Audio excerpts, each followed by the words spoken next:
কেমনে বুঝামু বলেন?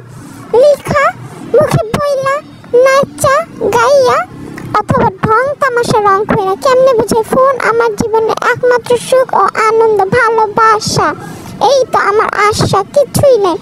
আমার মায়ের অনেক সমস্যা, কারণ আমি কেন আমার ফোনকে ডিভোর্স দিই না। পারলে আমার মা উকিল ধরতে এবং হাইকোর্টে চইলা যেত ডিভোর্স করাইতে। তোমাদের কার মা এরকম আছে বলো তো?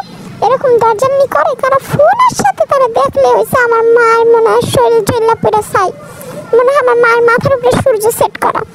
তিনি এমন রাগে আমি বলার বাইরে। তার এত রাগ কোথা থেকে আসে? সে এত রাগ কেন করে আমি বুঝি না। What problem?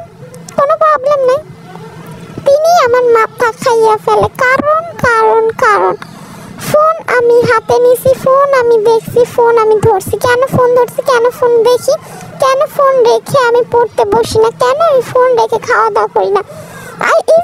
আমি সবসময় ফোনের সাথেই থাকি আর ফোন আমার সাথে। সেটার জন্য আমার মা রেগে মেগে একখানে।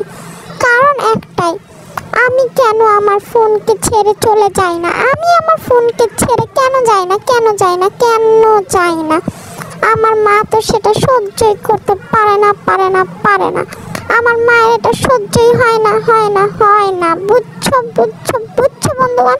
আমার মা একদম হিংসুট্টা হয়ে গেছে, আমার ফোনের সাথে হিংসামি করে। তিনি এত হিংসুট্টা কেমনে হয়েছে আমি বুঝি না। তিনি তো এরকম করা উচিত না। ফোন থেকে তো ভালো শিক্ষাও গ্রহণ করতে পারে। এই যে পৃথিবীর সকল তথ্য আদান প্রদান সব করতেছি, পৃথিবীর সকল খবর আমার হাতের মুঠোয় থাকে এই মোবাইলের মাধ্যমে। এই মোবাইলের মাধ্যমে আমি কত ভালো মন্দ খবর জানতে পারি, কত উপকার হয় আমার, কত ভালো কিছু বুঝি আমি, কত ভালো কিছু জানি। এই কথা কে বুঝাইব বলো তো? কে বুঝাইবে আমারে? কে বুঝাইবে?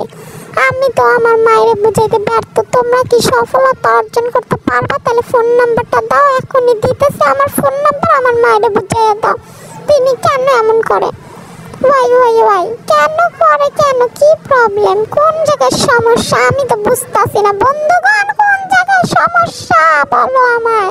আমার আম্মু এমন কাহিনী করে, মনে হয় আমি ফোন ধরলে মনে করে জানি আকাশের ঠান্ডাটা আমার উপরে পড়ছে, আমি মারা গেছি, দুনিয়ার বুক থেকে আমি উঠে গেছি। আমার আম্মু এমনই মনে করে, জানেন? এমনই মনে করে, কারণ তারা মনে করে আমাকে ফোন আলাদা করতেছে তাদের থেকে দূরে নিয়ে যেতেছে, তাদের কাছাকাছি রাখতে দেয় না, তাদের ভালোবাসা থেকে বঞ্চিত করতেছে।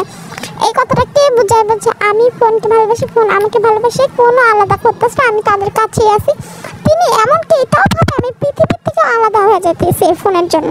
পৃথিবীর মানুষ গোষ্ঠীর সাথে আমি মিশামিশি করতে পারি না, মিলামিশা চলাফেরা করতে পারি না। আমি নাকি এখন ফোনের জগতে চলে গেছি। আমি ফোনের জগতে কেমনে যাই আমাকে বলেন? আমি থাকতেছি বাংলাদেশে, খাইতেছি বাংলাদেশে, আমি বসবাসরত আছি বাংলাদেশে, তাহলে আমি ফোনের জগতে কেমনে যাবো? আমার ফোনের কোনো জগৎ আছে? একটু টাইম পাস করি, একটু সময় কাটাতে আমার মা এই কথা বলে।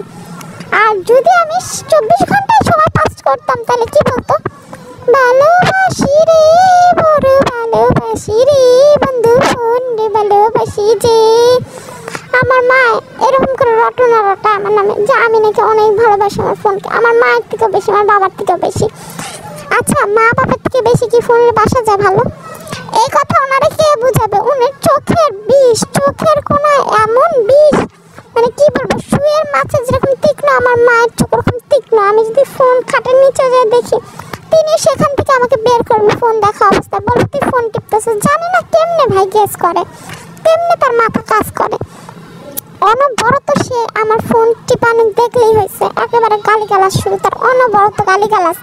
তার গালিগালাজ শুই না আমি মাঝে মধ্যে হার্ট স্ট্রোক আইসা পড়ে, আমার মাথা কাজ করে না, ব্রেন শর্ট। ও মাই গড, রিপিটেস। ওহো। যাই হোক বন্ধুগণ, ভিডিওটা দেখতেছো ভালো নিশ্চয়ই লাগতেছে, আর না লাগলে বলতেছি লাইক একটা দিয়ে দাও, ভালোবাসা দিয়ে কমেন্টটা করে যাও, আর সাবস্ক্রাইব তো করবাই, না করলে দিলাম একটা খুশি, নাকটা যাবে ফাটি। তাই এখনই করো। কি হয়েছে? কি তাড়াতাড়ি করো, সাবস্ক্রাইব করে দাও চ্যানেলে, আমার সাথে আমাকে বাসো ভালো দাও একটা ভালোবাসা। তাই আমার চ্যানেলটাকে এখনই সাবস্ক্রাইব করো। কি হলো? করো না কেন? সাবস্ক্রাইব করো, লাইক দাও, কমেন্ট করো, শেয়ার করো, ভালোবাসা ছড়িয়ে দাও সকলের মাঝে। বন্টন করা ভালোবাসা, কারণ আমি তো তোমাদের ফোনেই আছি।